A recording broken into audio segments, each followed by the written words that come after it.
अस्सलाम वालेकुम जी दोस्तों। आज मैं बात करूंगा शहबाज शरीफ। इसने एज ए प्राइम मिनिस्टर हल्फ ले लिया, तो इसकी अभी जो लेटेस्ट एक्टिविटी है, शहबाज शरीफ की रंगबाजियां।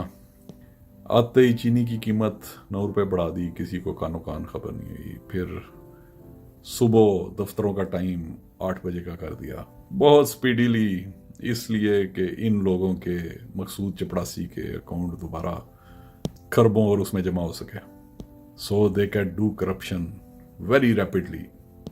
अब पेंशन्स के अंदर 10% इजाफा होता है, वो वापस हो जाता है। इमरान खान की हुकूमत रिकॉर्ड रिजर्व इस वक्त छोड़ के गई है $25 बिलियन का। अभी ये देखिएगा इसका किस तरह सफाया होता है, किस तरह दफ्तरों में जिधर इनके प्रोडक्ट्स की फाइलें पड़ी होती हैं उधर दोबारा आगे लगती हैं।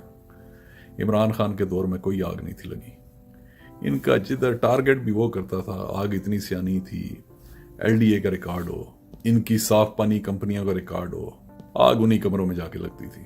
और ब्यूरोक्रेट्स करोड़पति अरबपति बनेंगे, जिस तरह फवाद अहमद फवाद आहत चीमा, उसे इस्तेमाल किया गया, ब्यूरोक्रेसी को भी करप्ट किया गया।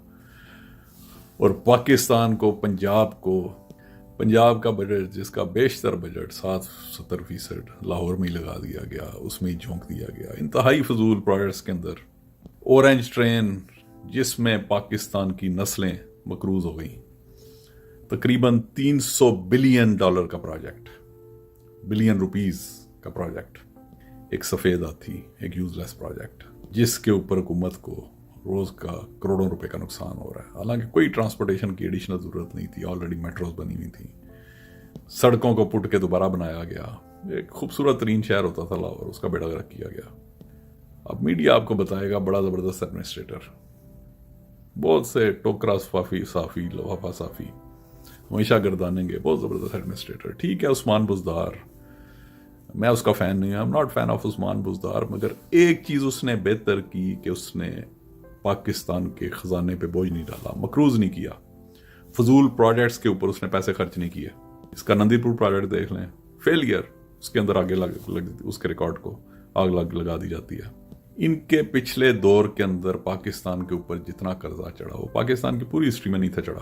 और कर्जे लेने का एक बड़ी अहम बात, मैं आपको एक छोटा सा कसूर बताता हूँ जिन नेशंस ने डेवलपमेंट की है। जब वो कर्जे लेते हैं IMF से, वर्ल्ड बैंक से, या किसी भी इदारे से, इंटरनल एक्सटर्नल लोन, वो ऐसे प्रोजेक्ट्स पे लगाते हैं जिससे रेवेन्यू जनरेट हो। इसकी मिसाल ये है कि आप अगर 5% के ऊपर कर्जा लेते हैं, 5% मार्कअप के ऊपर, इंटरेस्ट के ऊपर, तो आप उसे ऐसे प्रोजेक्ट्स में लगाते हैं। इधर की हुकूमतें सिंसियर है, जिधर के सियासतदान सिंसियर हैं, 5% पे आप लेते हैं, आप ऐसी जगह लगाते हैं जिधर से आपके 10 या 15% जनरेट हों, ताकि आप कर्जों को, लोन्स को पे बैक कर सकें। आप उसकी फैक्ट्रियां लगाते हैं, इंडस्ट्री लगाते हैं, आप उनसे इंपोर्ट्स कम करते हैं, एक्सपोर्ट्स बढ़ाते हैं, आप ह्यूमन डेवलपमेंट इंडेक्स बढ़ाते हैं। अब ये इतने कर्जे इसके लिए लेने पड़ेंगे जिस तरह इसने पिछली हुकूमतों में लिए थे। पाकिस्तान के अंदर महंगाई की सबसे बड़ी वजह ही कर्जे हैं। ये कर्जे उतारेगा कौन? मुस्तकबिल की नस्लें मकरूज हो जाएंगी। सबसे पहले ये देखें कि ये आया किस तरह, सियासत में किस तरह आया। नवाज शरीफ सरिये लगाता लगाता गुलाम जिलानी ने उसे मिनिस्ट्री दे दी, उसके बाद वो चीफ मिनिस्टर बन गया, फिर प्राइम मिनिस्टर बन गया, और वो बंदर बांट सबसे बड़ा सूबा अपने भाई के हवाले कर दिया। That is how he came into politics. फिर जिस तरह उसने पुलिस को यूज किया अपने पर्सनल मकासद के लिए, पर्सनल गेन्स के लिए, जो क्राइम किए गए, वो आप आबिद बाक्सर, उसके इंटरव्यू में, इंस्पेक्टर आबिद बाक्सर, उसके इंटरव्यू में सुन लीजिएगा। उमर विरक, उसे भी इस्तेमाल किया गया, अखबारों में आपको मिल जाएगा। ब्यूरोक्रेसी को करप्ट किया गया, पुलिस को अपने घरों की बंदी बना दिया। अभी आते ही शहबाज शरीफ ने 3 घरों को, अरबोंपति खानदान है, खरबोंपति, 3 घरों को अपना कैंप हाउस डिक्लेयर कर देता है। इमरान खान 3 साल वज़ीर आज़म रहा है, उसके बच्चे तक नहीं आए, प्राइम मिनिस्टर हो, उसको उसने इस्तेमाल नहीं था किया। अब यही सोशल मीडिया पे बड़ा एक वो चल रहा था कि इसकी फर्स्ट लेडी बनेगी कौन। पिछली दफ़ा भी पता नहीं 3 या 4 इसकी जो बीवी हैं, उन्हें सबको कैंप हाउस डिक्लेयर किया हुआ था प्राइम मिनिस्टर का। क्या जुल्म है गरीब नेशन से। अब बांग्लादेश क्यों तरक्की कर गया, क्यों डेवलप कर गया? इसलिए कि उनके पास ना शरीफ फैमिली है, ना उनके पास कोई जरदारी है। मगर इसमें अवाम का कसूर नहीं, hats off to the people. ये नून लीग अब شرینک ہو کے پہلے تو صرف پنجاب کی تھی، اب یہ لاہور کی پارٹی بن چکی ہے، بلکہ اس میں سے بھی بہت سارے لوگ، میجارٹی جو لوگ آئے ہیں پی ٹی آئی میں، عمران خان کے فین بنے ہیں. یہ پہلے نون لیگ میں ہوا کرتے تھے، پھر انہیں پتہ چل گیا، عمران خان نے اویئرنیس دی، قوم کو جگا دیا، ثابت ہو گیا کہ یہ زندہ قوم ہے. جس طرح کروڑوں لوگ عمران خان کی ایک کال کے اوپر باہر آئے پوری دنیا میں. It's a great nation. مسئلہ یہ ہے people don't get to choose the right person.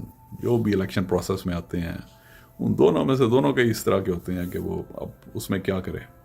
Imran Khan ایک اپ رائٹ آنیسٹ پاکستانیوں کی دلوں کی آواز آیا تھا، تو اسے آپ نے دیکھ لیا کس طرح پاکستانیوں نے فالو کیا. اب دوبارہ شہباز شریف کالیں کر کے ججوں کو آرڈر دینا شروع کر دے گا، جس طرح پہلے بتایا کرتا تھا کہ بھائی صاحب نے ہے کیا تو بھائی صاحب نے وہ کیا ہے. اس کا جو دوسرا بھائی صاحب ہے وہ بھی کنوکٹڈ کرمنل، اس سے آپ اندازہ لگائیں واٹ آ پٹی آن دا نیشن. اس شخص کو، ایک کنوکٹڈ کرمنل کو، he is being issued diplomatic passport. وہ بھی آ رہا ہے، اس کا دوسرا رشتہ دار بھی آ رہا ہے، نواز شریف کا سمدھی ساگڈار. وہی ان کے پرانے کام شروع ہو گئے ہیں آتے ہی پہلے دوسرے دن. جو روٹس کو رکوایا کر جاتا تھا پرائم منسٹر کے پروٹوکول کے لیے، چیف منسٹر کے، وہ دوبارہ شروع کروا دیے ان لوگوں نے، جسے عمران خان نے بند کیا تھا. وہی کھابے کھل گئے ہیں. اسی طرح صحافیوں کو پی سی بی کا چیئرمین لگایا جائے گا، کرکٹ بورڈ کا چیئرمین لگایا جائے گا، پی ٹی وی کا چیئرمین لگایا جائے گا. وہی بندر بانڈ، وہی نیپوٹزم، وہی تاریخ رات. اسی وجہ سے majority of Pakistani disapproved of him. They say he is not our prime minister. یہ ایک زندہ قوم ہے. ٹرینڈنگ دیکھیں، he is not our prime minister کی. بٹ آ پٹی کہ جس دن اس پہ فرد جرم لگنی تھی اس دن یہ پرائم منسٹر کا اوتھ لیتا ہے. اور وہ جو ایف آئی اے کا آفیسر جس نے بڑی محنت سے، زبردست آفیسر، انویسٹیگیشن کی تھی، ثبوت اکٹھے کیے تھے، اسے بھیج دیا جاتا ہے چھٹی کے اوپر. یہ بلکہ شہباز شریف کے لگنے سے پہلے ہی بھیج دیا جاتا ہے. کس نے بھیجا ہے؟ بہت بڑا کویسچن.